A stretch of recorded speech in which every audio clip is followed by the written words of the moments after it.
direct sur ce plateau de votre émission Sur le Vif, un nouveau numéro. Et lorsque on parle de cette émission, on aborde assez souvent des questions cruciales, plus importantes et souvent d'actualité qui permettent de donner la possibilité aux téléspectateurs de suivre effectivement l'actualité sociopolitique du moment. Nous avons une invitée.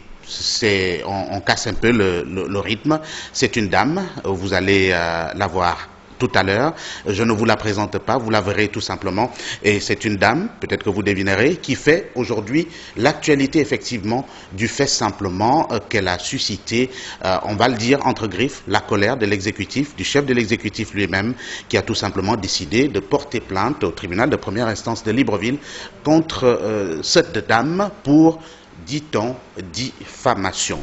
De toutes ces questions, on va en parler sur ce plateau. Elle a, cette dame, sa part de vérité à livrer ici sur ce plateau et nous nous sommes permis de partager cela avec vous, chers téléspectateurs. Évidemment, vous avez deviné, nous le savons, il s'agit de Chantal Miboto Ngonjou qui est sur ce plateau avec nous et qui va aborder toutes ces questions que nous allons éplucher ensemble sur la plainte qui pèse sur elle, mais avant, de manière globale, sur la question liée à la situation socio-économique et sociopolitique de notre pays. Madame Ngonjou, merci pour le temps que vous nous accordez et d'être venue sur ce plateau. Alors, avant de rentrer de plein pied dans le sujet qui nous intéresse aujourd'hui, à savoir la plainte qui a été portée contre vous, on note qu'effectivement, et nous sommes obligés de vous poser la question, vous êtes une femme d'action et vous êtes de plein pied dans la politique. On sait que depuis 2009, les problèmes sont de plus en plus nombreux sur le plan socio-politique et économique du Gabon. Merci beaucoup à TV+, de me donner l'occasion de m'exprimer aujourd'hui. C'est vrai que vous m'avez invité par rapport à la plainte de M. Ali Bongo, mais il est aussi question ici des problèmes liés au pays, au Gabon, et je pense aussi que ces problèmes sont d'ailleurs pour moi beaucoup plus importants que la plainte faite par M. Ali Bongo. Effectivement, le Gabon, depuis un certain temps, et surtout depuis 2009, connaît une situation politique, économique et sociale dramatique. Politique parce que nous avons un amateur à la tête du pays et ses plus grands soutiens sont d'ailleurs en train de le quitter. Économique dramatique parce que tout le pays est en grève. Vous avez aujourd'hui au niveau de Port-Gentil plusieurs sociétés qui ont fermé et plusieurs Gabonais qui sont au chômage.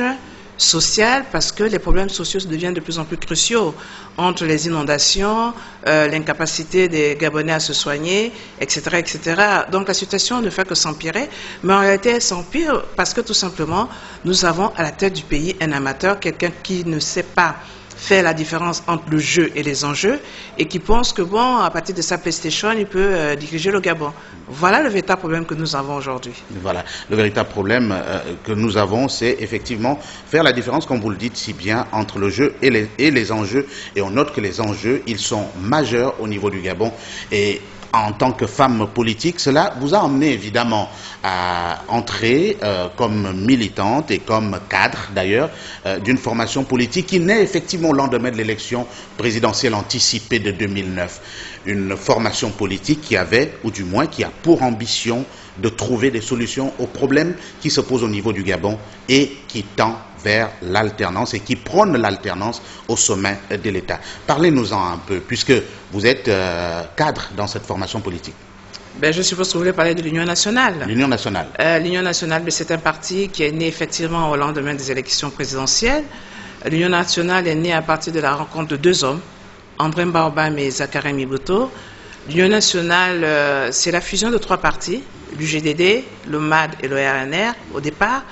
L'Union nationale, comme le dit souvent le président Miboto et le dit André Mbaobam, c'est un acte de foi. Ce sont deux personnalités qui étaient opposées au niveau politique, qui ont mis de côté leurs égos, qui ont décidé de travailler ensemble, les mains dans la main, pour le bien supérieur du Gabon et des Gabonais. Et d'ailleurs, le parti a pour devise le Gabon pour tous. Oui, je suis effectivement militant de ce parti. Notre ambition, c'est l'alternance, arriver à l'alternance et faire en sorte que le Gabon soit géré autrement et que les Gabonais puissent se réapproprier leur pays. Voilà en quelques mots ce que je pourrais vous dire. C'est vrai que nous sommes proches de l'élection présidentielle et que nous sommes plutôt dans une situation qui est plus ou moins chaotique du fait des problèmes liés justement à la candidature annoncée de M. Ali Bongo. Mais l'Union nationale avec d'autres partis se mobilise pour faire barrage à cette candidature et faire en sorte que Ali Bongo ne soit pas candidat parce qu'il ne remplit pas tout simplement les conditions de l'article 10 de notre Constitution. Voilà ce que je pourrais vous dire pour l'instant. Voilà l'article 10 de la Constitution qui effectivement pose des problèmes liés parfois à l'état civil de ceux qui prétendent occuper le fauteuil présidentiel. Mais on note évidemment que votre engagement politique se fait plutôt dans l'ombre de votre cher papa. Non. Il y en a qui vous le reprochent assez souvent. Écoutez, je peux comprendre qu'ils puissent me le reprocher, mais je pense que Zakary Miboto est un homme politique de premier plan. Effectivement, j'ai fait ma politique d'abord à l'UGDD avec Zakary Miboto et aujourd'hui à l'Union nationale, mais je ne la fais pas dans l'ombre de Zakary Miboto. En 2008, je me suis présenté pour le compte de l'UGDD à Mounana et en 2013, je me suis présenté à Libreville, au premier arrondissement, en réalité pour le compte de l'Union nationale, mais comme le parti était dissous, je me suis présentée en indépendante. Et ceux qui m'ont vu sur le terrain n'ont nullement vu Zakary Miboto à mes côtés. C'est que je suis donc capable de faire de la politique seule, sans être derrière lui. Coaché. Mais je n'ai même pas besoin d'être coaché, parce que vous savez, dans la vie, vous avez des professeurs. Il se trouve tout simplement qu'avant d'être avec Zakary Miboto, j'ai été longtemps conseiller d'Omar Bongo Ondimba. Et comme je disais, on peut tout reprocher à Omar Bongo Ondimba, mais en matière de sciences politiques, c'était un professeur hors pair. Nous étions de nombreux élèves. Il y en a qui ont suivi, il y a certains élèves qui ont suivi ces cours avec assiduité. Je prenais le cas d'André Mbaobam et de moi-même. Et puis il y en a qui n'ont pas du tout suivi ces cours et qui aujourd'hui se retrouvent dans une situation dramatique. Je prenais le cas d'Ali Bongo Ondimba. Voilà. Voilà. Et on note évidemment que ce positionnement politique en tant que maire à Mounana, vous l'avez été et les faits sont là et votre passage a plutôt marqué dans cette partie du Gabon, c'est dans la province du Haut-Ogooué pour ceux qui ne le savent pas. On note effectivement que ce positionnement fait de vous une adversaire politique au parti au pouvoir. Écoutez, l'Union nationale est déjà un parti adversaire au PDG émergent. Parce qu'aujourd'hui, vous avez le PDG Héritage Modernité et vous avez le PDG émergent. Alors moi, ça me fait bien rigoler parce que en 1990, Ali Bongo, qui était le chantre des courants avec les rénovateurs, se retrouve aujourd'hui lui-même victime de ses propres turpitudes. Alors, quand je l'ai regardé sanctionner les députés Héritage Modernité, j'ai éclaté de rire en me disant, tiens, comme quoi l'histoire finit toujours par le rattraper. Voilà justement quelqu'un qui en 1990 se faisait passer pour un grand démocrate et qui aujourd'hui est un vrai dictateur. La preuve, c'est qu'il ne supporte pas du tout la contradiction. Et c'est ça, Ali Bongo. Mais aujourd'hui, je suis un adversaire, oui, politique, parce que Ali Bongo sait qui je suis. Je dis bien, Ali Bongo sait qui je suis. Ali Bongo sait à qui il a affaire. Et Ali Bongo sait qu'il ne peut ni m'acheter, ni me manipuler, ni me retourner. Voilà ce qu'Ali Bongo sait de moi. À partir de ce moment-là, il essaie de voir comment il peut faire pour pouvoir gérer une situation qui se présente à lui. Donc aujourd'hui, oui, je suis une adversaire politique, mais une adversaire politique qui n'a pas du tout peur d'Ali Bongo Ondimba et qui, avec tous les autres Gabonais, est tout à fait d'accord pour qu'Ali Bongo quitte le pouvoir parce que, je le confirme et je le dis, il ne remplit pas les conditions de l'article 10 de notre Constitution et il n'a pas de papier. Voilà. Voilà. On notait votre présence sur le terrain lors des élections locales de 2013. Dans le premier arrondissement de Libreville, vous l'avez soulevé. Mais malgré l'engouement suscité autour de votre campagne, au cours de cette année-là, vous partez tout de même perdant parce que justement, c'est le candidat du Parti démocratique gabonais qui a été plébiscité. Mais vous le prenez mal, Madame Ngonjou. D'abord, en 2013, nous allons à l'élection pour tester la biométrie. Il faut que nous soyons clairs là-dessus. Pour tester la biométrie. Et nous avons testé la biométrie et ses limites. Effectivement, les résultats ont été ce qu'ils ont été. Moi, j'avoue en toute franchise que je n'étais pas surprise par les résultats parce que je savais très bien que le PDG ne pouvait pas me laisser gagner dans le premier arrondissement. Malgré l'engouement. Malgré l'engouement, le PDG ne pouvait pas me laisser gagner dans le premier arrondissement. Donc, je n'ai pas été surprise par les résultats. Seulement, ça m'a confirmé que le PDG, comme à son habitude, ne fait qu'une seule chose, tricher et frauder. Voilà ce que ça nous a confirmé. Et puis surtout, ça nous a permis de tester la biométrie et de savoir quelles étaient les insuffisances de la biométrie. Nous avons aujourd'hui pu tester la biométrie à la façon PDG. Nous connaissons les insuffisances de cette biométrie et la preuve, c'est que des inscriptions se sont faites d'ailleurs de manière tout à fait anarchique lors de l'ouverture des inscriptions sur la liste électorale par justement le PDG. Et donc, nous nous disons que l'élection d'août 2016, si elle a lieu, sera une élection qui pour moi est déjà pipée d'avance. C'est pour ça que nous disons, nous ne pouvons pas aller aux élections dans les mêmes conditions. Voilà ce que je pourrais vous dire à ce propos. Dans les mêmes conditions et surtout avec le candidat actuel de l'exécutif qui, évidemment, est contesté à tous les niveaux. Et on note à côté de cela que les pressions, vous les subissez, hein, au même titre que tous les autres leaders politiques de l'opposition, même si vous n'êtes pas justement à la tête d'une formation politique, mais d'une certaine façon, les pressions s'exercent autour de vous. Il y a un combat qui semble se personnaliser entre l'exécutif et vous. Est-ce que, pour nos chers téléspectateurs, vous pouvez nous expliquer clairement ce qui ne va pas en réalité, pour être tout à fait simple? Écoutez, moi je dirais tout simplement une chose. Hein, moi je n'ai pas de problème avec l'exécutif de manière générale. J'ai des problèmes avec Ali Bongo Ondimba. Mais en réalité, au-delà des problèmes d'ordre politique, parce que sa gouvernance est calamiteuse, j'ai plutôt des problèmes aussi d'ordre personnel qu'Ali Bongo a bien voulu, à travers sa presse d'égout, amener sur la place publique. C'est pour ça qu'aujourd'hui, je me retrouve effectivement, on a parlé tout à l'heure de la plainte qu'il a eu à faire, je me retrouve justement aujourd'hui au niveau du tribunal de Libreville. On va y arriver. Mais qu'à cela ne tienne, moi je pense qu'en 2009, je savais très bien que je ne pouvais pas soutenir Ali Bongo Ondimba. Et vous ne donniez pas cher non plus de sa réussite à la tête de l'État. En 2009, je savais très bien qu'Ali Bongo c'était un piètre président. En 2009, je savais très bien qu'Ali Bongo ne pouvait pas gérer le Gabon. Bon, il y en a qui l'ont suivi parce qu'ils se sont dit, c'est le fils du père. Mais je suis désolée, je vous ai dit que c'était un très bon professeur, qui avait des élèves studieux, comme André Baobam et moi, et qu'il y en avait qui n'étaient pas studieux. Et je vous ai cité Ali Bongo Ondimba. Moi, je connais Ali Bongo Ondimba. J'ai travaillé avec Ali Bongo Ondimba. Je sais quelles sont les limites d'Ali Bongo Ondimba. Je ne voyais pas Ali Bongo Ondimba président de la République. Alors, vous le voyez surtout, ou vous le voyez surtout avec des limites, mais il y a quand même un bon souvenir que vous gardez de votre longue collaboration. Quelle collaboration? Moi, je n'ai jamais collaboré avec Ali Bongo.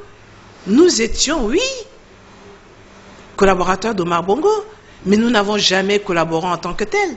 Parce que, je ne sais pas faire des coups bas, donc je ne peux pas collaborer avec Ali Bongo parce que c'était sa spécialité. Parce que deux, nous n'étions pas dans le même rayon d'action, donc je n'ai jamais collaboré avec Ali Bongo. C'est pour ça que moi je dis, je l'ai vu faire, je connais ses limites et je savais pertinemment qu'il ne pouvait pas être un bon président. Et je l'ai d'ailleurs même dit à un membre de sa famille. Et je l'ai dit à des personnes qui l'ont soutenu en 2009. Et je leur dis aujourd'hui, je vous avais bien dit, ça me dérange de leur dire je vous avais bien dit. Mais la preuve est faite. Et aujourd'hui, les plus grands soutiens d'Ali Bongo sont les premiers à se retirer. Quand je vous ai dit, quand j'ai dit lors de ma déclaration au mois de mars dernier qu'Ali Bongo était fait président de la République le 16 juin 2009, mais c'est une réalité. Le 16 juin 2009, Ali Bongo était déjà fait président de la République. Et je pense que Robert Bougie l'a confirmé. Il l'a confirmé dernièrement. Moi, je vous dis tout simplement qu'Ali Bongo était fait président de la République. Alors, deux de ses soutiens l'ont déjà lâché, qui étaient présents ce jour-là. Et puis, bon, je peux en parler aujourd'hui. Madame Rose-Francine Rogombe, qui n'était pas tout à fait d'accord. Paix à son âme. Paix à son âme, est décédée. Elle était présente, elle n'était pas tout à fait d'accord. C'est pour ça que moi je dis, je connais le personnage. Et j'avoue sincèrement que, bon, lorsqu'il dit qu'il a battu ses adversaires politiques, je rigole en me disant, mais arrête de mentir. Tu sais pertinemment que tu n'as jamais gagné ces élections présidentielles. Et je dis, Ali Bongo n'a jamais gagné ces élections présidentielles. Il n'a jamais battu qui que ce soit. Et je confirme qu'André Baobam a bel et bien gagné ces élections en 2009. Voilà la vérité. La vérité, vous la détenez, votre part de vérité, et c'est bien pour cette raison que vous êtes sur ce plateau pour effectivement apporter cette vérité auprès du plus grand nombre, à savoir les compatriotes. Je reviens sur cette personnalisation du débat ou du combat politique, on entend, avec bien entendu les liens de famille qui sont quand même là, parce que le chef de l'exécutif reste avant tout le frère aîné de votre fille. Oui, Ali Bongo est le frère aîné de ma fille Onaïda. Le problème que nous avons aujourd'hui, il est simple. Lorsque Omar Bongo décède en 2009, nous avons droit à l'ouverture de sa succession. Comme je l'ai dit, c'est un testament de 1987 qui est présenté aux héritiers et non un testament prenant en compte le deuxième mariage d'Omar Bongo et les deux enfants légitimes nés de cette union. Bon, qu'à cela ne tienne. Ayant vu comment les choses se passaient au sein de cette succession, j'ai décidé, en accord avec ma fille encore mineure, parce que ce que les gens ne savent pas, parce que lorsque Omar Bongo décède, ma fille est mineure. Et donc, en tant que mère, je fais tout pour remplir et répondre à toutes les questions et déposer tous les éléments qui m'étaient demandés par rapport justement à cette succession, c'est-à-dire la naissance, la reconnaissance de paternité, etc., etc. Mais lorsque je demande à ce que ma fille sorte de la succession, c'est parce que je me rends compte que cette succession est mal gérée et qu'il y a des problèmes qui se posent dans cette succession. Voilà comment les problèmes débutent. À partir de ce moment-là, nous n'avons pas gain de cause au Gabon. Et comme il y a une succession ouverte sur la France, nous allons sur la France. Et là, on donne à Onaïda la possibilité à Nantes d'aller regarder, d'avoir la possibilité de prendre l'acte de naissance d'Ali Bongo Ondimba, son grand frère.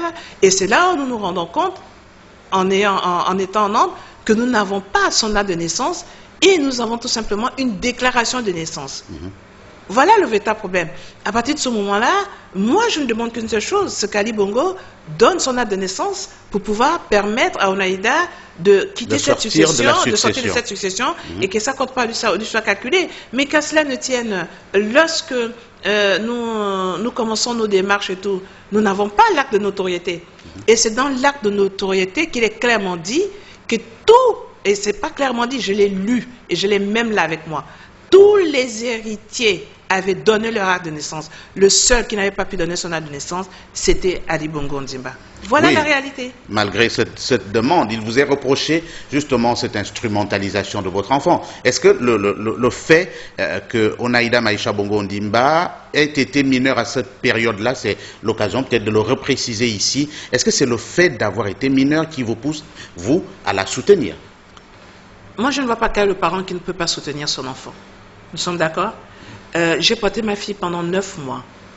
Je l'ai mise au monde. Je ne vois pas quel est le parent qui ne peut pas soutenir son enfant. J'ai joué mon rôle de mère et je continue à jouer mon rôle de mère. Onaïda n'avait plus son père, il lui restait encore sa mère. Et je suis désolée, j'ai joué mon rôle de mère. Je n'ai pas eu à manipuler ma fille. J'ai tout simplement demandé qu'elle sorte de cette succession. Mais Alice Bongo serait surpris si jamais il entendait Onaïda parler. Il serait surpris d'entendre Onaïda parler. Parce que contrairement à ce qu'on peut dire, je ne manipule nullement ma fille. Et si ma fille avait l'occasion de s'exprimer, il serait surpris d'entendre certaines choses. Il serait surpris d'entendre certaines choses. Vous savez, la fille aînée d'Ali Bongo, c'est Malika. Et j'ai des liens. Merci pour l'information. Avec Malika. Parce que la mère de Malika, c'est une de mes cousines. Onaïda est beaucoup plus jeune que Malika. Je ne comprends pas comment Ali Bongo a pu permettre à sa presse d'égout d'attaquer sa petite sœur dans des conditions similaires. Moi, je ne l'aurais jamais fait pour un de ses enfants. Jamais.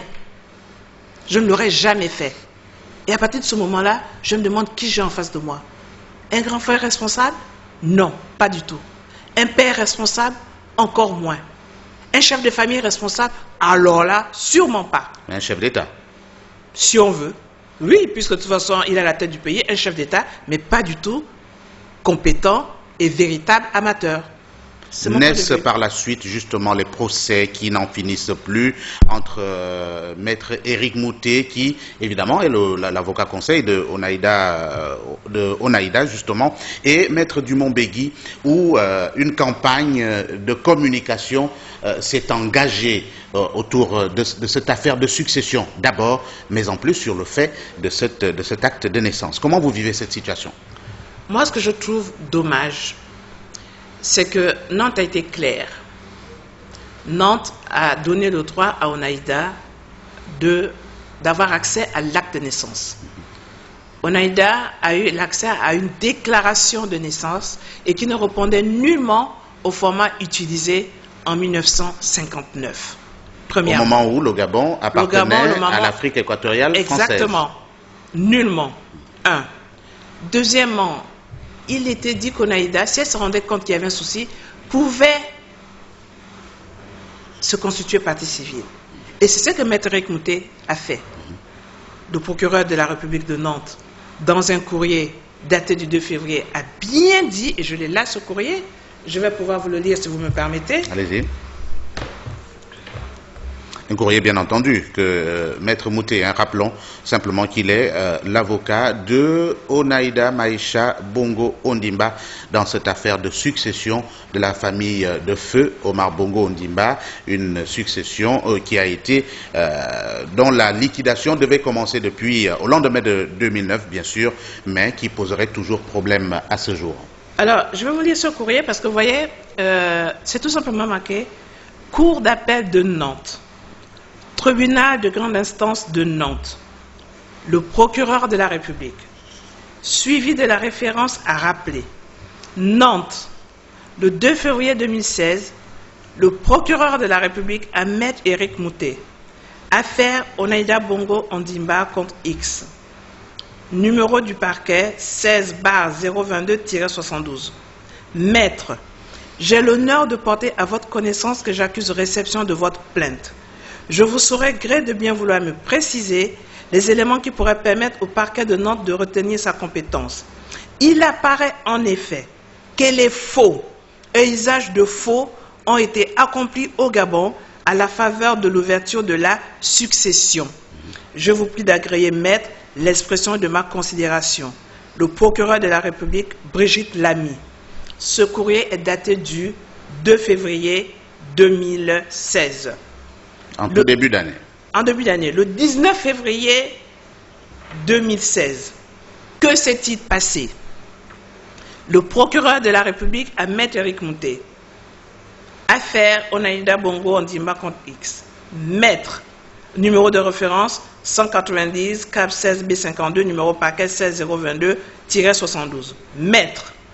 J'ai l'honneur de porter à votre connaissance que je procède ce jour au classement de la plainte que vous avez déposée au nom de Madame Bongo Ondimba pour les raisons suivantes. Les faux, à les supposer établis, ont été rédigés au Gabon et utilisés dans ce pays lors de l'ouverture de la succession. Or, les juridictions françaises ne sont pas compétentes pour connaître des délits commis à l'étranger lorsque ni l'auteur ni la victime ne sont français.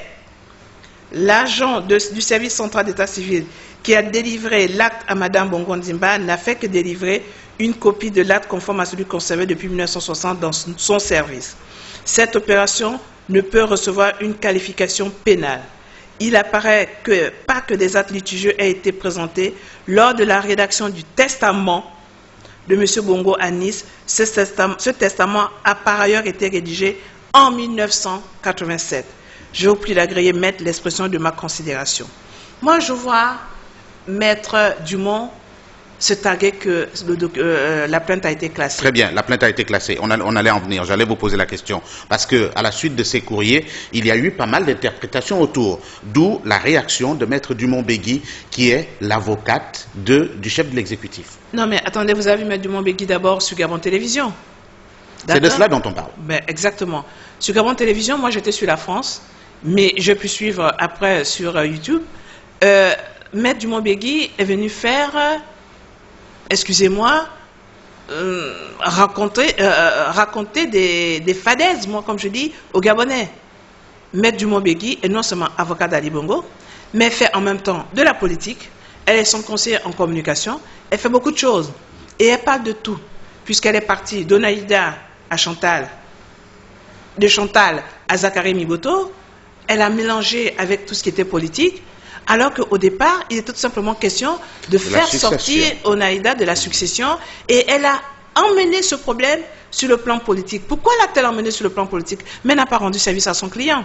Elle l'a emmené sur le plan politique parce que tout simplement, elle savait et elle sait qu'Ali Bongo n'a pas les papiers requis.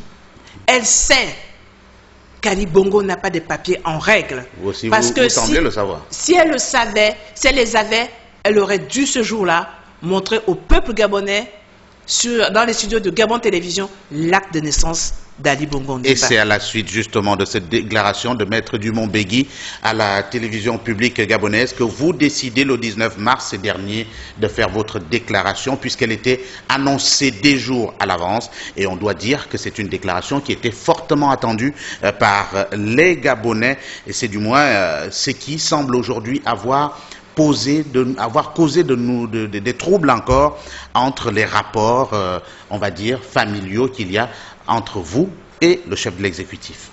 De toute façon, à mon humble avis, je n'ai pas de rapport familial avec le chef de l'exécutif, comme vous l'appelez.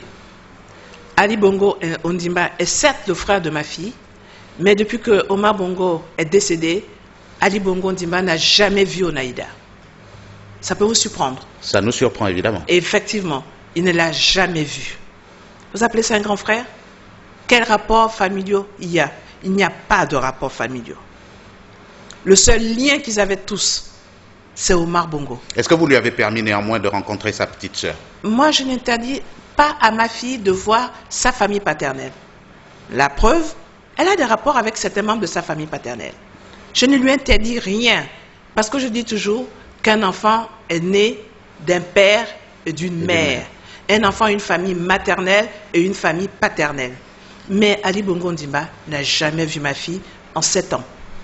C'est la fille de l'opposante. Qui ne mérite pas d'affection d'un grand frère? Je ne sais pas, mais c'est la fille de l'opposante.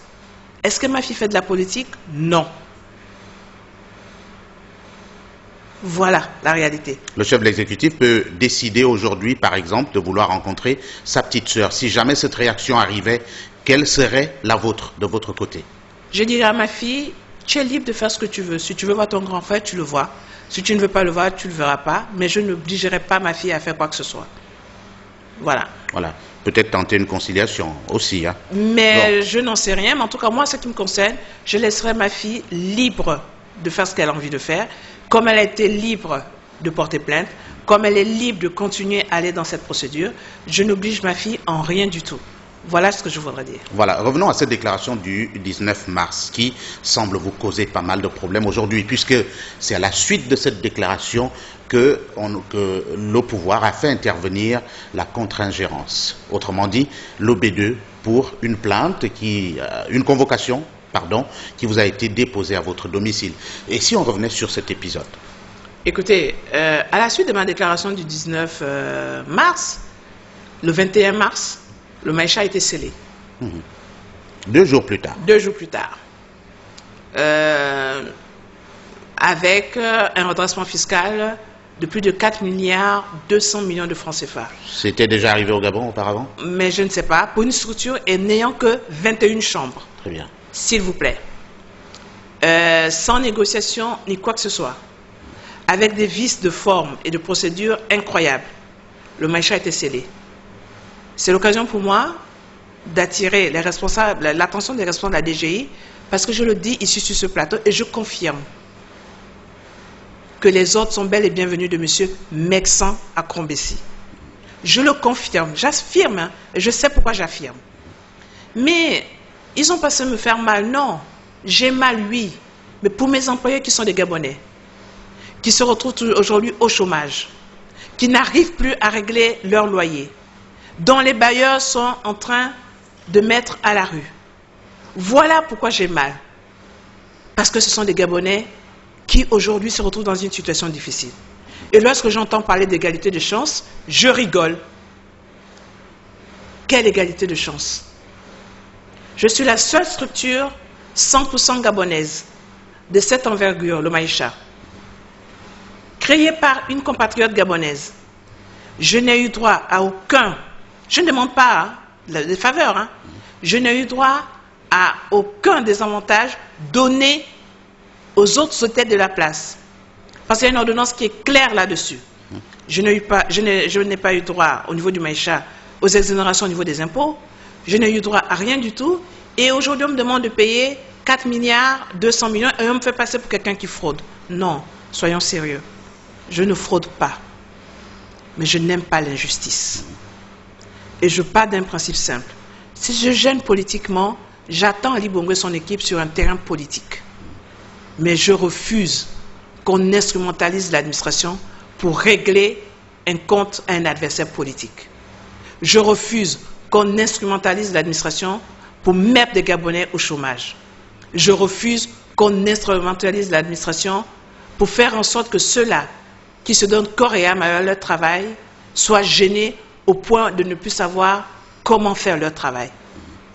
Voilà ce que je refuse. Est-ce que vous pensez que cette instrumentalisation dont vous parlez se trouve également, ou du moins s'exerce également du côté de la justice, puisque lui-même, il a porté plainte contre vous au tribunal de première instance de Libreville? Mais avant de porter plainte au tribunal de première instance de Libreville, il m'a d'abord porté plainte au B2. Et j'ai refusé d'aller au B2. Parce que le B2, pour moi, c'était la police militaire. Est-ce que quand je me suis renseigné, on m'a dit que c'était pour la diffamation? C'est même moi qui ai dit, mais pourquoi pas une citation directe? Et lorsque je reçois Maître Mutuo Sofiano chez moi pour me déposer la citation directe, je vois son excellent, M. Ali Bongo, président de la République. Je dis, ah non, maître. Dans la succession, il n'est pas président de la République. Il est successible, il est héritier. Quelle est sa profession? La mienne, c'est administrateur économique et financier. Fonction, c'est président de la République, mais quelle est sa profession? Vous devez le savoir. Ben, je ne sais pas, je pense qu'il doit peut-être être administrateur civil, hein, quelque chose comme ça, je ne sais pas, hein, je suppose. Mais je sais que sa fonction n'est pas sa profession. Donc, lorsqu'on va voir quelqu'un, lorsqu'il porte plainte, qu'il mette son nom et sa profession, mais qu'il ne mette pas sa fonction. Et j'ai refusé de prendre le document. Parce que j'estimais que je n'avais pas affaire au président de la République, qui de surcroît est président du Conseil supérieur de la magistrature. J'avais affaire à Ali Bongo Ndimba, successible, héritier, dont je ne connais pas la profession. En l'état actuel des choses, pensez-vous que les deux puissent être dissociés, justement? Mais je suis désolée. Lorsqu'on parle du professeur Daniel Onaondo, on dit bien professeur Daniel Onaondo, Premier ministre. Nous sommes d'accord? D'accord. Professeur d'université, c'est sa profession. Premier ministre, c'est sa fonction. Nous sommes d'accord? Bien sûr. Bon, Ali Bongo, lorsqu'il porte plainte dans ce cadre-là, dans un cadre privé, il n'avait qu'à mettre Ali Bongo.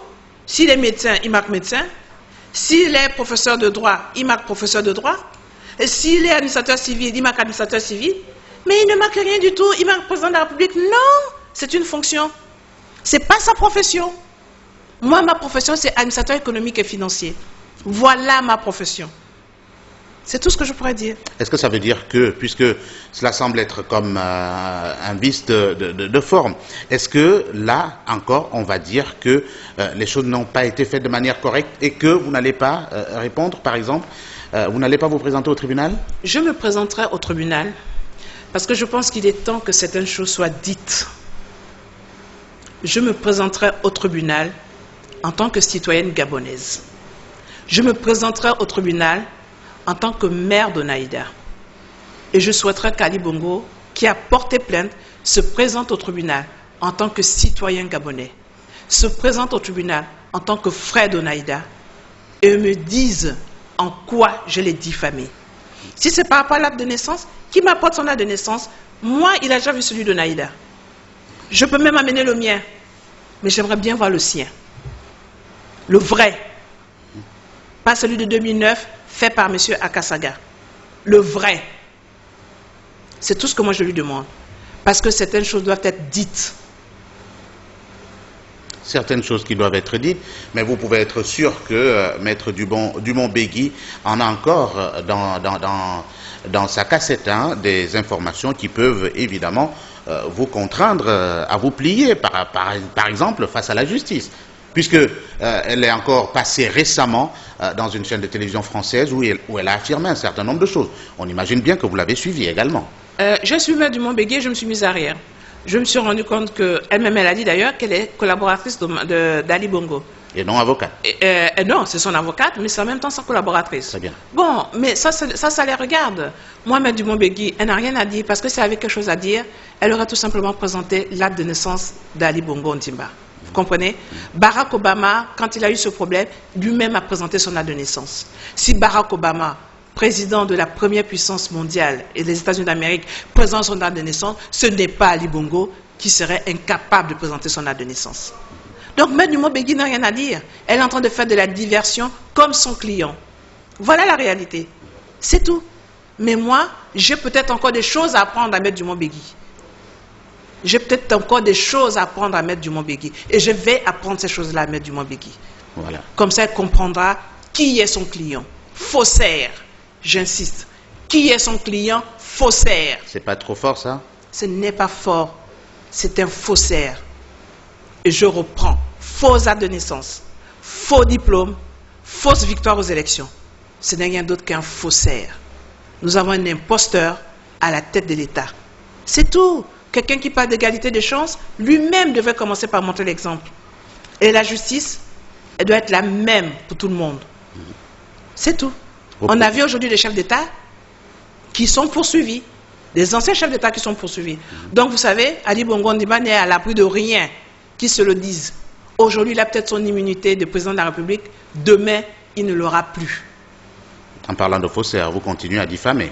Je ne diffame pas, je dis ce qu'il y a. Parce que moi, je sais qu'Ali Bongo n'a pas de papier.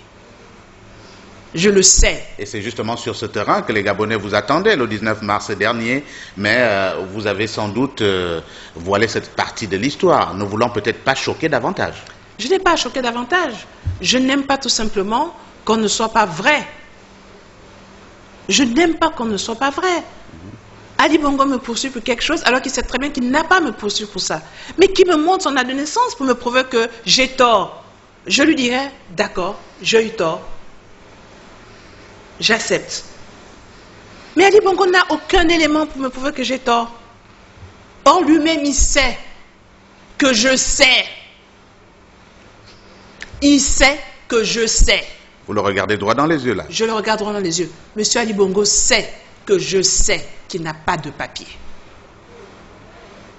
Voilà. Il sait que je sais qu'il n'a pas de papier et qu'il ne mérite pas d'être à la tête de l'État gabonais. C'est simple. Et il le sait. Alors, comme je lui ai dit, qu'il fasse ce qu'il doit faire, si c'est un homme d'honneur. Qu'il parte et qu'il laisse les Gabonais gérer le Gabon. C'est tout ce que j'ai à lui dire. Voilà. Je suis désolé.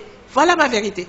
Et on mêle à cela, à ce combat politico-judiciaire, on va le dire comme ça, Zakari Miboto, qui est votre père, le même Zakari Miboto qui justement, ce 24 mai 2016, a décidé de briser le silence en faisant une déclaration au siège de sa formation politique. C'était ce 24, rappelons-le, et une déclaration dans laquelle il a été suffisamment clair, suffisamment éloquent, mais surtout extrêmement dur. Oui, parce que c'est quelqu'un qui sort très rarement de sa réserve. Et hier, Zakari Miboto est sorti de sa réserve et il a bien dit en tant que père.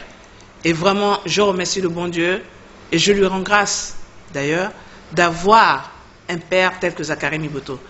Il est sorti de sa réserve et il a dit, puisque lui aussi, il a affirmé qu'Ali Bongo était un faussaire, il se présentera à la barre à mes côtés. Ça a été, j'avoue, pour moi, un moment très fort d'émotion, rempli d'émotion. Et d'ailleurs, à la fin de sa déclaration, je suis allé l'embrasser parce que pour moi, c'était quelque chose de très fort. Mais s'il en arrive à ce stade, c'est qu'Ali Bongo a poussé le bouchon un peu trop loin. C'est tout ce que je voudrais dire. Si Zakari Miboto est arrivé à ce stade, c'est parce qu'Ali Bongo Ondimba a poussé le bouchon un peu trop loin. Et si un homme de la trempe de Zakari Miboto arrive à ce stade, je lui dirais ce que Omar Bongo disait toujours, ceux qui savent ne parlent pas.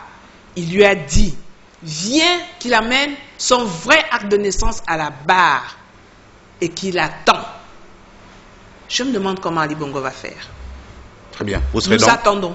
Vous attendez, vous serez à la barre. Je vais, chers téléspectateurs, me permettre de vous lire un extrait justement de la déclaration de Zakari Miboto, la première partie, bien sûr, où il dit, mes chers compatriotes, le dispositif d'attaque déployé contre ma famille et singulièrement contre ma fille, Chantal Miboto Ngodjou, et moi-même, par le pouvoir d'Ali Bongo Ondimba, m'amène aujourd'hui à rompre le silence.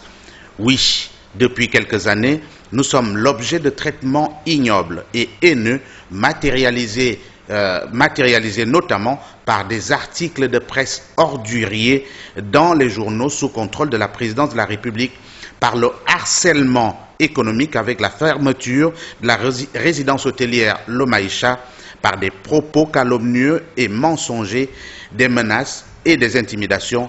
En dépit de ces blessures béantes et meurtrières, nous avons gardé notre sang-froid. Cet acharnement, puisque c'est le cas de le dire, est-ce que ce n'est pas parce que la famille Miboto en sait peut-être trop sur la famille Bongo Ondimba? Peut-être. Alors, Zakari Miboto, qui justement a dit devoir se présenter au parquet du tribunal de première instance de Libreville le jour J, effectivement, puisque la date du procès n'a pas encore été donnée. Alors, Madame Chantal Miboto Ngodjou, tout en vous remerciant d'être passée par ici, mais on n'en a pas fini, il nous reste 10 minutes à peu près. Est-ce qu'on peut évidemment savoir quel est votre avis sur l'issue de ce procès? Comment voyez-vous les choses? Il faut le dire, nous sommes à moins de 3 mois de l'élection présidentielle et sans doute à quelques semaines du dépôt de candidature pour l'élection présidentielle d'août prochain. Sans doute, les candidatures, l'actuel chef de l'exécutif va déposer la sienne. Mais comment voyez-vous l'issue? Restons sur le plan judiciaire, justement, puisque vous devriez vous présenter au tribunal. De toute façon, moi, j'irai au tribunal et je demande aux citoyens Ali Bongo Ondimba d'aller au tribunal.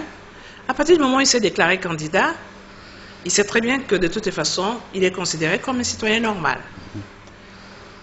Il a porté plainte, une citation directe, qu'il ait le courage de venir lui-même à la barre, qu'il me dise en quoi je l'ai diffamé, qu'il emmène son acte de naissance réel. À partir de ce moment-là, j'accepterai que la justice soit rendue, puisqu'elle est rendue au nom du peuple gabonais. Mais je dis aussi que lui-même, dans une interview avec Alain Foucault, a bien reconnu que ces papiers étaient des faux. En janvier 2015. En janvier 2015. À partir du moment où lui-même a reconnu que ces papiers étaient des faux, il reconnaît donc avoir fait un parjure. Le tribunal de Libreville doit en tenir compte. La CENAP doit en tenir compte. La Cour constitutionnelle doit en tenir compte. Ali Bongo lui-même a reconnu avoir fait un parjure, avoir eu des faux papiers pour 2009. À partir de ce moment-là, chacun de nous doit prendre ses responsabilités. Le tribunal, parce que la justice est rendue au nom du peuple gabonais. Et l'élection présidentielle, c'est la souveraineté du peuple qu'on doit respecter. Ali Bongo Ondimba doit lui-même tenir compte de cela. La CENAP, qui va réceptionner les candidatures de tous les candidats, la CENAP doit tenir compte qu'Ali Bongo lui-même a reconnu que ces documents étaient des faux. Donc, il a fait un parjure. La Cour constitutionnelle, alors que M. Luc Bengonsi avait fait son recours, qui a déclaré ne pas être compétente en la matière, doit reconnaître qu'Ali Bongo lui-même a déclaré à Alain Foucault que ces documents étaient des faux. À partir de ce moment-là, je ne vois pas comment Ali Bongo, en responsable, en citoyen responsable, en homme digne de ce nom, peut se présenter à l'élection présidentielle, peut même penser, ce n'est qu'un seul instant, à être candidat. Une seconde fois. Une seconde fois. Je ne comprends pas. Et je me demande comment son avocate, Maître Numo Begui, qui l'a parfaitement suivi, ne peut pas lui dire, mais vous-même, vous avez déclaré que vos documents étaient des faux. Donc, vous ne pouvez pas aujourd'hui, à nouveau, dire que vous êtes candidat. Mais elle passe à la télévision, elle l'encense, et dans son livre, apparemment, elle l'encense comme étant le meilleur président, etc., etc. Que le Gabon n'ait jamais eu. N'ait jamais eu. Mais je suis désolée. Je suis désolée. L'histoire du Gabon ne commence pas avec Ali Bongo en 2009. Le Gabon a été indépendant en 1960. Le premier président du Gabon s'appelait Léon Mba. Le deuxième président du Gabon, Omar Bongo Ondimba. Ali Bongo est le troisième président du Gabon. Enfin, en temps, il y a eu Madame Francine Rogombe qui a assuré l'intérim. La transition, oui. La transition. Pardon. Ali Bongo est venu juste après, suite à un coup d'État électoral, parce qu'il n'a jamais gagné cette élection. Non seulement il n'a pas gagné cette élection, mais en plus, il a fait des faux documents. Il a triché sur toute la ligne. Et vous voulez que ce monsieur, qui à nouveau puisse se présenter aux élections présidentielles? Je dis non. Je dis non. Et rien que pour cela, hormis les problèmes de succession, en tant que citoyenne, je vais me lever et dire ça suffit comme ça. Très bien. Dernière préoccupation, est-ce que vous croyez en la justice gabonaise qui est assez souvent indexée d'allégeance au pouvoir aujourd'hui? Vous avez été sans doute au courant de ce qui s'est passé la semaine écoulée avec la montée au créneau des magistrats qui souhaitent leur indépendance. Mais écoutez, j'avoue avoir été agréablement surprise par ce mouvement d'humeur de la justice gabonaise. J'avoue avoir lu ce que le président de leur syndicat a dit. J'avoue, même si certaines personnes ont trouvé ça risible, mais j'ai trouvé ça intéressant. J'avoue avoir lu ce que Linda Bongo, magistrat, a eu à écrire. Et je me suis dit, peut-être que nous pouvons rêver d'une justice indépendante. Mais pour avoir une justice indépendante, nous devons faire en sorte de revenir sur les fondamentaux. Et pour moi, les fondamentaux, c'est quoi? C'est la DTE. Il faut destituer Ali Bongo, faire une transition, aller aux élections et avec remettre des nouveaux sur pied, remettre à plat toutes les institutions et faire en sorte que nous ayons une nouvelle constitution. Pourquoi pas celle de 1991? Sinon, nous faisons un référendum, mais avec des vraies élections à 2 tours, avec des mandats limités et avec des institutions fortes et non des hommes forts. Et j'ai compris le message de la justice. C'est pour ça que j'encourage la justice à garder ce cap et aller dans ce sens, parce que l'indépendance de la justice permettra aux magistrats de rendre la justice au nom du peuple gabonais et non au nom d'un individu. Vous imaginez le chef de l'exécutif être débouté par la justice? Vous savez, je n'imaginais pas qu'ils allaient faire leur mouvement de grève de cette manière. Donc je leur accorde aujourd'hui le bénéfice du doute. Je leur accorde aujourd'hui le bénéfice du doute. Très bien. Mais je me dis tout simplement, la justice, vous savez, elle vous rattrape toujours. Si elle ne rattrape pas Ali Bongo aujourd'hui, elle rattrapera Ali Bongo demain. Parce que demain est un jour. Et Ali Bongo ne pourra pas forcément être toujours au pouvoir. Parce qu'aujourd'hui, il n'est plus en capacité de l'être. Voilà ce que je voudrais dire. Très bien. Ali Bongo n'est plus en capacité d'être au pouvoir. Très bien. Alors, nous allons vous accorder 2 petites minutes pour vous adresser à vos compatriotes, puisque finalement, l'affaire est une affaire publique devenue, et vous, en tant que femme politique très en vue au sein de votre formation politique et sur l'échiquier politique national, femme d'affaires reconnue comme telle, mais souvent très effacée, ce sont ces Gabonais-là qui vous regardent aujourd'hui sur ce plateau. Qu'est-ce que vous avez à leur dire face à ces pressions, face à cette situation, face à cette affaire politico-judiciaire? Je voudrais déjà remercier tous les Gabonaises et tous les Gabonais qui m'ont envoyé des messages de soutien. Je voudrais dire aux uns et aux autres que je ne faiblirai pas. Ma détermination est intacte et de toutes les façons, j'irai jusqu'au bout. J'irai jusqu'au bout parce que la justice doit être rendue. J'irai jusqu'au bout parce que je dois défendre, au-delà des intérêts de ma fille, les intérêts du peuple gabonais. J'irai jusqu'au bout parce que nous avons à la tête de l'État un usurpateur. Si je peux être l'instrument qui va déclencher son départ, alors, chers compatriotes, je suis prête à l'être et à assumer ce rôle. C'est cela que je voulais vous dire. J'ai foi à l'avenir parce que je sais très bien que j'ai foi aussi en vous, peuple gabonais, et qu'ensemble, nous allons faire en sorte qu'Ali Bongo quitte le pouvoir et remette le Gabon aux mains des Gabonais. Je vous remercie. Chantal Miboto Ngonjou, qui était justement sur notre plateau, le plateau de votre émission Sur le Vif, pour évoquer toutes ces questions. On en avait bien besoin. Il ne fallait pas aller chercher l'information ailleurs que chez elle pour en savoir davantage sur ce qui se passe réellement au sein de la succession dont sa fille est également concernée par rapport à la famille Feu Omar Bongo Ondimba.